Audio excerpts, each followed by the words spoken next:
Olá, pessoal! Com a aula de hoje, nós vamos dar início ao estudo de integrais. Nós vamos estudar de onde vem esse conteúdo, qual foi a necessidade do surgimento do conteúdo da teoria de integrais. Essa teoria ela surge a partir de um problema de área, ela surge para que a gente consiga calcular a área de regiões que a geometria plana, vista lá na educação básica, não dá conta de calcular a área dessas determinadas regiões.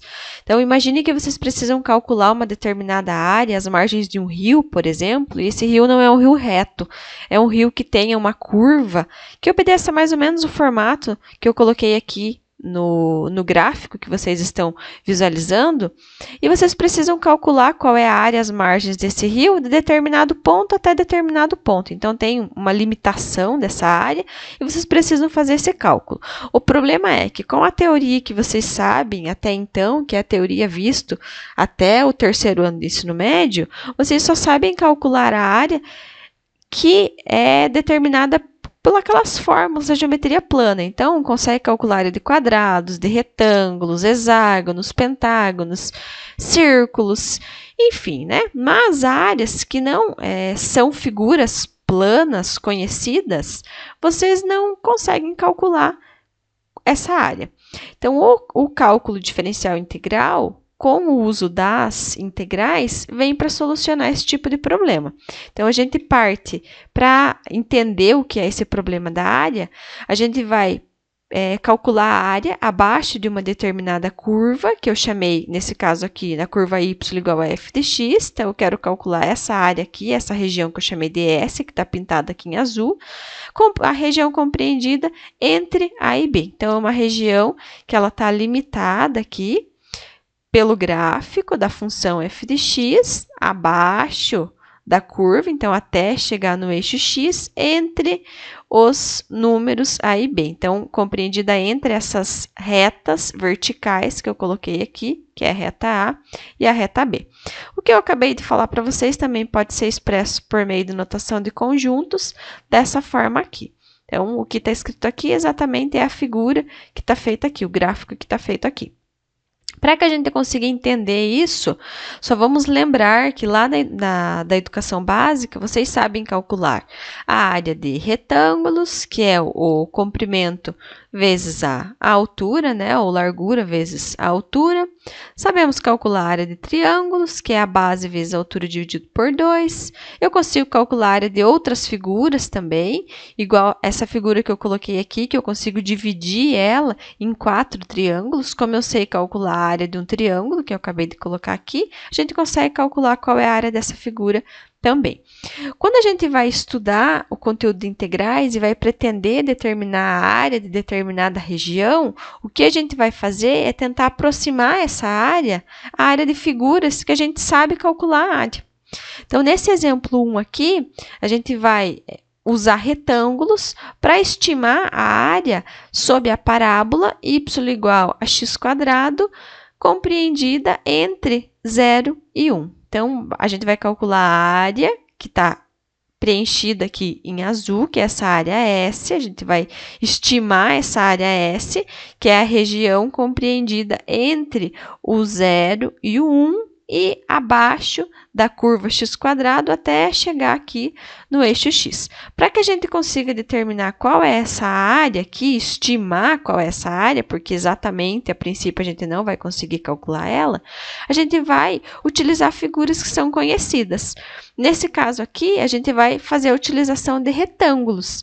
Como que eu vou utilizar esses retângulos? Eu vou utilizar retângulos de mesmo comprimento. Então, nesse caso aqui, eu dividi essa distância que eu tenho de 0 até 1 em 4 partes iguais, né? Coloquei aqui 1/4, 1/2, 3/4 e até chegar no 1. E para calcular essas regiões, S1, S2, S3 e S4, que a gente não sabe, porque eu não tenho uma fórmula que calcule essa figura aqui, que ela é uma figura que é curva aqui, aí tem esse lado aqui que é um lado reto, aqui esse lado que é um lado reto. Se assemelha a um triângulo, mas não é um triângulo. Mas, para que a gente consiga aproximar, a gente vai partir da área de retângulos. Então, o que eu vou fazer? Eu construí retângulos, então eu subi até a curva aqui à direita sempre, subi até a curva e fechei o retângulo. Aqui na outra medida, no meio, subi até a curva e fechei o retângulo, que é a mesma coisa, ó, subi até a curva e fechei o retângulo, subi até a curva e fechei o retângulo. Eu poderia também ter subido até a curva à esquerda, tá? Então, aqui eu não teria nenhum retângulo do 0 até o 1/4. Aqui do 1/4 até o meio, poderia ter subido até a curva aqui à esquerda e fechado o retângulo aqui. Aí o retângulo seria menor do que a curva. Por quê? Se vocês observarem o que a gente tem aqui, a região que a gente vai calcular compreendida, que está pintada aqui em azul, que é a área desses retângulos, a área ela vai ser um pouco maior do que a área que a gente, de fato, deseja encontrar, que é somente essa área que está pintada aqui, que é a área entre a curva e o eixo X, limitada do 0 até o 1. Essa área aqui ela vai ser um pouco maior, então não vai ser exatamente a área que tem aqui, porque tem esse erro, tá sobrando, né? Tem pedaços do retângulo aqui que estão sobrando. Mas, para fazer o cálculo dessa área, a gente vai proceder da seguinte forma. Aqui eu escrevi para vocês, mas eu não vou ficar lendo, eu vou falar o que foi feito para vocês entenderem melhor. Então, para calcular a área dessa região que está aqui em azul, que eu coloquei como R4, a gente vai utilizar a área de retângulo, que é o comprimento vezes a altura. O comprimento de todos os retângulos aqui é igual, porque eu dividi em 4 partes iguais, então todos esses comprimentos aqui medem 1/4. É 1/4, 1/4 e 1/4. Então, para calcular a área do primeiro retângulo, é 1/4, e como eu subi até a curva, para saber qual é essa medida aqui, é a imagem do 1/4 lá da função x². Então, basta que eu substitua o 1/4 lá na função x², que foi o que eu fiz aqui. Então, é o comprimento, que é 1/4, vezes a altura, que é 1/4 ao quadrado, porque é a imagem determinada aqui no eixo y. Aqui é a mesma coisa, é 1/4, porque essa distância aqui vale 1/4, vezes a altura. A altura aqui é a imagem da função, então é eu pegar o meio e substituir lá na função, que é x². Então, por isso que está feito aqui, 1/4 vezes meio elevado ao quadrado. A próxima é 1/4 vezes 3/4 elevado ao quadrado, porque para eu determinar a altura é a imagem da função nesse ponto aqui, que é o 3/4. E assim eu fiz nos 4 retângulos. Aqui também é 1/4 vezes o 1 elevado ao quadrado. Calculada essa área, o resultado que a gente vai obter é 0,46875. Mas esse resultado aqui é maior do que o resultado que de fato eu queria, que era somente a área entre a curva e o eixo X, limitada pelas retas aqui 0 e 1. Então, a área que eu chamei de A aqui, que é a área que eu queria entre a curva e o eixo X, limitada por 0 e 1, é menor do que o resultado que eu obtive, porque o resultado que eu obtive tem esse erro, né? Tem esses pedacinhos aqui do retângulo que eu calculei que estão acima da curva. Eu poderia também ter feito subindo até a curva e fechado os retângulos à esquerda, que foi o que eu comentei com vocês. Então, do 0 até 1/4 eu não teria retângulo, subindo aqui no 1/4 até a curva e fecho o retângulo, subo no meio até a curva e fecho o retângulo, subo até a curva e fecho o retângulo. Nesse caso, a área que a gente vai encontrar também não vai ser exatamente a área que eu pretendo encontrar, porque percebam que está faltando pedacinhos aqui que estão em branco, que não vai ser calculada a área. Então, quando eu calcular a área que está aqui em azul, que é a área desses retângulos, que eu vou calcular da mesma maneira que eu calculei aquela área anterior, que eu chamei aqui de L4, que é essas áreas que foram fechados os retângulos à esquerda, à esquerda aqui, na curva, vai ser fazendo o mesmo cálculo. Então, é 1/4, que é essa medida aqui, vezes, aqui a altura seria 0 ao quadrado, o próximo é 1/4 vezes a altura aqui, que é 1/4 ao quadrado, o próximo é 1/4 vezes a altura, que seria meio ao quadrado, e o último aqui é 1/4, que é a largura dele, vezes a altura, que seria 3/4 ao quadrado. Quando eu faço esse cálculo, eu vou obter 0,21875. Notem que essa área aqui ela é menor do que a área que de fato eu queria calcular. Então, coloquei aqui como uma desigualdade, só para que fique bem claro o que eu estou falando. Então, a região S, que era a região que eu queria calcular, né, que é a região que eu calculei agora, ela é menor do que a área que eu queria calcular, que é só a área compreendida entre a curva e o eixo x, limitada por 0 e 1. E a gente sabe ainda que a área que a gente queria calcular, ela é menor do que o resultado inicial que eu obtive, que foi quando eu fechei os retângulos à direita e sempre sobrava um pedacinho do retângulo acima da curva. Então, a gente conseguiu 2 aproximações para essa área, mas as aproximações ainda não são tão boas, porque na primeira aproximação está sobrando bastante área acima da curva, que não me interessa, e nessa segunda aproximação que eu fiz está faltando vários pedaços aqui da área que não foram calculados. Para que a gente aproxime cada vez mais essa área da área que de fato eu queria calcular, o que a gente faz é ir aumentando a quantidade de retângulos que a gente tem na figura. Então, aumentando esses retângulos, eu vou diminuir os espaços em branco que eu vou ter, ou seja, eu vou conseguir aproximar ainda mais da área que de fato eu queria, ou se eu for fechar o retângulo à direita, vai sobrar cada vez menos, à medida que eu for aumentando a quantidade de retângulos aqui, vai sobrar cada vez menos pedacinhos do retângulo acima da curva, que são áreas que eu não deveria calcular. Então, o que a gente faz é isso.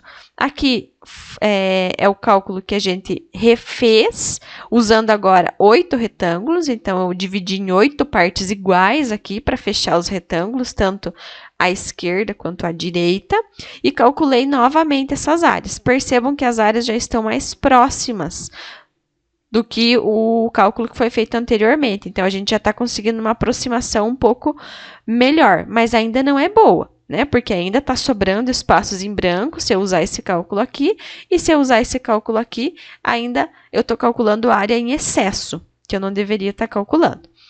Aqui eu coloquei uma tabela para que a gente observe nessa tabela conforme eu for aumentando cada vez mais o número de retângulos que eu estou fazendo para tentar aproximar a área daquela região que a gente chamou de A, que é a área que me interessa. Aqui eu coloquei 10 retângulos, dividi em 10 partes, o 0 até o 1, dividi depois em 20, em 30, em 50, em 100 e dividi em 1000 partes. Perceba que a gente vai conseguindo, à medida que eu vou aumentando a quantidade de retângulos, eu vou conseguindo uma aproximação cada vez melhor. Aqui, nessa segunda coluna, eu coloquei quando a gente fecha o retângulo à esquerda, que é quando está faltando um pedacinho de área para ser calculada, e aqui quando a gente fecha o retângulo à direita, que é quando tem um excesso de área. O retângulo ficou um pouco acima daquela curva, estava sobrando um pouquinho de área. Então, percebo que quando a gente usa 10, depois quando usa 20, 30, 40, os resultados aqui eles estão se aproximando cada vez mais. Ou seja, a gente está aproximando cada vez mais, a estimativa está ficando cada vez melhor da área que de fato a gente quer calcular. Então, eu coloquei aqui o 1000, que é o 0,332833,5. Percebam que já ficou uma aproximação muito boa. Uma ótima aproximação para essa área seria dividir em 1000 retângulos. Então, aqui eu só escrevi a área aproximada daquela região, usando essa estimativa, que a gente já pode considerar como uma estimativa boa, que é dividir em 1000 retângulos aquele espaço que a gente tinha de 0 até 1. Aqui eu coloquei as imagens para que fique claro o que a gente fez. Então, aqui a divisão em 10 retângulos, em 30, em 50. Então, imagine que se fosse dividir em 1000 aqui, a quantidade que ia sobrar acima da curva ia ser muito pequena. Então, a aproximação ia ser, de fato, muito boa. Aqui eu coloquei também as mesmas divisões, a única coisa que eu fechei aqui, eu fechei à direita da curva e aqui a gente fechou o retângulo à esquerda da curva, né? Viram que aqui sobra um pouquinho e aqui está faltando uns pedacinhos, mas à medida que eu aumento bastante o número de retângulos aqui, vai faltar cada vez menos espacinhos em branco e vai sobrar cada vez menos regiões ali que eu não deveria calcular, que estão acima da curva. Generalizando, então, a gente podia começar dividindo em S, a região S, que a gente tem, que é a área abaixo dessa curva aqui, para que a gente consiga estimar o cálculo dessa área, eu posso dividir em N faixas para que eu consiga construir N retângulos aqui para calcular a área desses retângulos.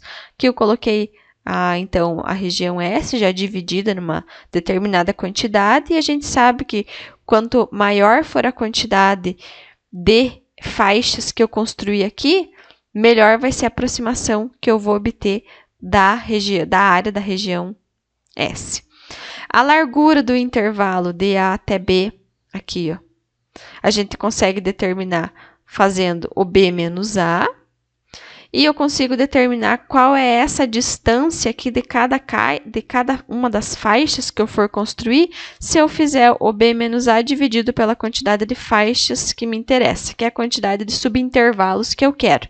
Então, se eu dividir por N aqui, naquele caso que eu acabei de mostrar do exemplo, o N era 1000, que foi a última aproximação que a gente utilizou, que era melhor, que era 1000. Essas faixas dividem o intervalo AB, então, em N subintervalos. Os subintervalos eu escrevi aqui só para que fique bem claro o que a gente está fazendo. Então, aqui seria o x0, que nem está escrito, né? O primeiro subintervalo vai de x0 até x1, depois de x1 até x2, daí de x2 até x3, até o último intervalo que a gente tem, que é o xn-1 até o xn. Naquele caso que a gente viu lá, foi até o x 999 e x 1000, que era o último subintervalo que a gente tinha. O gráfico, novamente, para que vocês consigam observar. E para a gente conseguir fazer o cálculo dessa área abaixo da curva, o que a gente faz é a soma da área de todos esses retângulos que a gente constrói.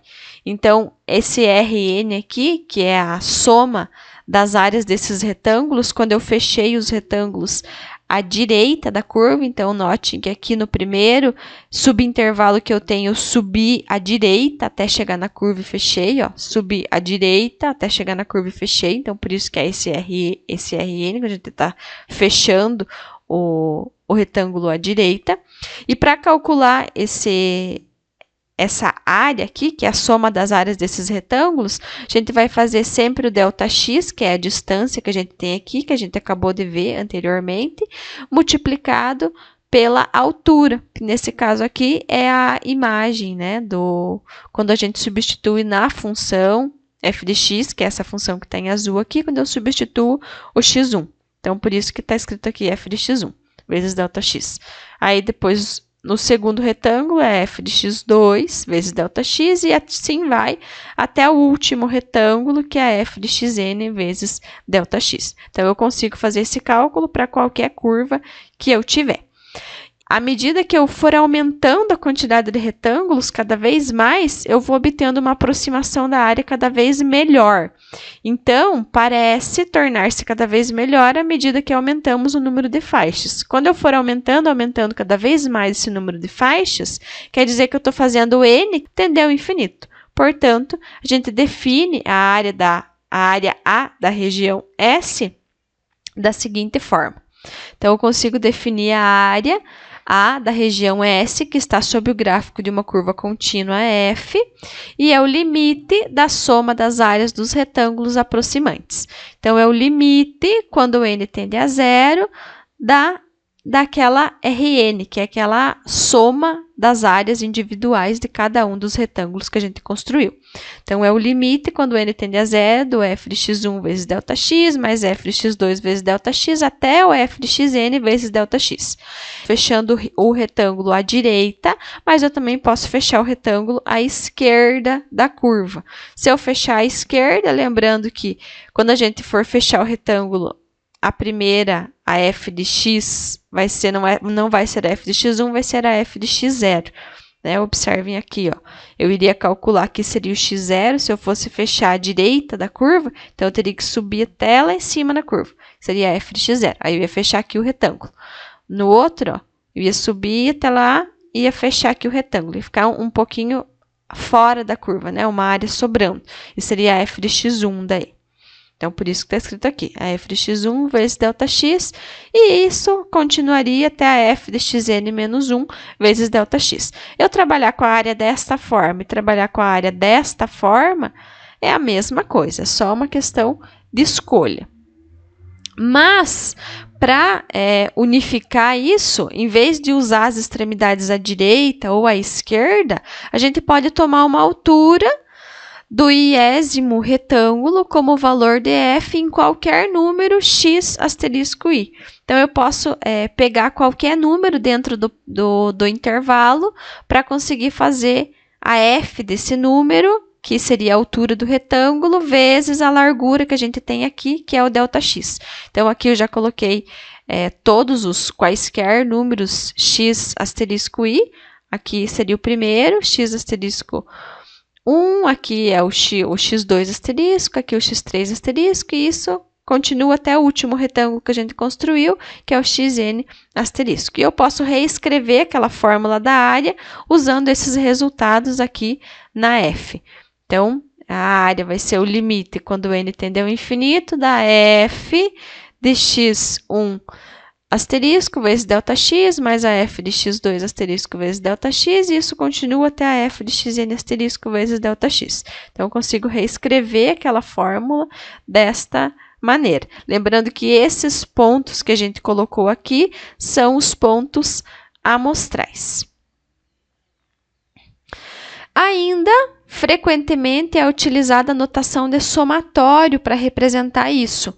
Então, a notação de somatório, para que a gente não precise ficar escrevendo aquelas somas sucessivas, a gente utiliza a notação de somatório. Então, o somatório de I1 até N da f de xi vezes ΔX pode ser escrito desta forma aqui, que é a soma de cada uma daquelas áreas dos retângulos separadamente. Então, é a área do primeiro retângulo mais a área do segundo até a área do último retângulo, do N retângulo. Eu consigo reescrever as equações que eu coloquei também lá nas fórmulas 2, 3 e 4, que a gente viu anteriormente. Então, eu consigo reescrever isso daqui usando o somatório. Então, a área vai ser igual ao limite, quando n tende ao infinito, do somatório de 1 até n da f de x i vezes ΔX. Então, lembrando que aqui seria f de x 1 vezes o ΔX mais a f de x2 vezes ΔX mais a f de x3 vezes ΔX, e isso vai até a f de xn vezes ΔX. E a mesma coisa eu poderia escrever também usando aquelas outras notações e usando o ponto amostral, que foi a generalização que foi vista. Aqui eu só coloquei o que representa cada um dos elementos aqui no somatório, esse símbolo aqui que é o símbolo do somatório, e aqui nos diz aonde começa e aonde termina. Então, aqui nesse caso vai de m até n. Aqui está indo de 1 até n, aqui está indo de 1 até n. E assim, a gente consegue representar por meio do somatório a área. Definição da integral definida, porque a gente tem dois tipos de integrais, a integral definida e a integral indefinida. A integral definida, se f é uma função contínua, definida em a maior ou igual que x, menor ou igual que b, ou seja, ela está definida dentro do intervalo fechado, AB. Isso significa que a gente pode dividir o intervalo fechado AB em n subintervalos de comprimento iguais a ΔX. Lembrando que o ΔX a gente já viu anteriormente, que a gente calcula fazendo B menos A dividido por N, que é a quantidade de subintervalos que eu quero. E sejam x0 igual a A, daí x1, x2, isso vai até xn, que é o B, as extremidades desses subintervalos, e sejam os x1 asterisco, x2 asterisco, até o xn asterisco, os pontos amostrais arbitrários nestes subintervalos, de forma que o xi asterisco seja o iésimo subintervalo. Então, esse está compreendido aqui no subintervalo xi menos 1 e xi, então a integral definida de f de a até b é dada por. Então, esse daqui é o símbolo de integral, isso quer dizer que a gente está fazendo a integral de a até b da função f de x em relação a x. Então, integral de a até b de f de x dx. escrever dessa forma integral é a mesma coisa que escrever utilizando o limite daquela soma que nós acabamos de ver no slide anterior. Isso, é claro, desde que o limite exista e dê o mesmo valor para todas as possíveis escolhas de pontos amostrais. Se ele existir, dizemos que a f é integrável no intervalo fechado AB. Coloquei ainda aqui como observação que a integral definida, ela é sempre um número. A integral indefinida, a gente vai obter como resultado uma função. Na integral definida, nós vamos obter sempre como resultado um número. Aqui eu trouxe 4 propriedades de integrais que a gente vai utilizar essas propriedades para conseguir calcular as integrais. Primeira propriedade, a integral de a até b de uma constante em relação a x vai ser a constante que multiplica o limitante aqui superior do intervalo menos o limitante inferior do intervalo. Lembrando que o c é uma constante qualquer, para que fique claro que a gente está fazendo a integral, a gente sabe que é a área abaixo de uma curva. Então, se eu estou fazendo a integral de uma constante, é como se eu tivesse uma reta c aqui, que está representada, e eu quero calcular a área compreendida de A até B. Então, o que me interessa é essa área que está pintada aqui em azul. Se eu quero calcular essa área aqui, vocês concordam comigo que isso daqui é um retângulo, não é um retângulo? Para calcular essa área, basta que eu faça a base, que é B, a medida de B, menos esse pedacinho aqui, que é a medida de A, então, por isso, B menos A, vezes a altura, que é determinada por C. Então, a gente consegue observar, por meio do gráfico que eu coloquei aqui do lado, o porquê que essa integral é C que multiplica B menos A. A propriedade 2 é a integral de uma soma. Então, se eu tenho a integral de A até B de uma soma de f de x mais g de x em relação a x, eu posso separar isso como a soma das integrais. Então, a integral de uma soma é a soma das integrais. Aqui, na propriedade 3, a gente tem a integral de A até B de uma constante que multiplica f de x em relação a x. Eu posso tirar essa constante fora da integral e só calcular a integral da função. Depois eu multiplico essa constante pelo resultado que eu obtive aqui na integral. Quarta propriedade de integral é a integral de A até B de uma subtração, então f de x menos g de x em relação a x. E a integral de uma subtração é a mesma coisa que a subtração das integrais. Consigo separar isso em duas integrais. Com as propriedades de integral, nós encerramos a aula de hoje. Espero que vocês tenham entendido de onde surgiu a integral. E na próxima aula nós vamos estudar algumas técnicas de integração. Bons estudos, pessoal!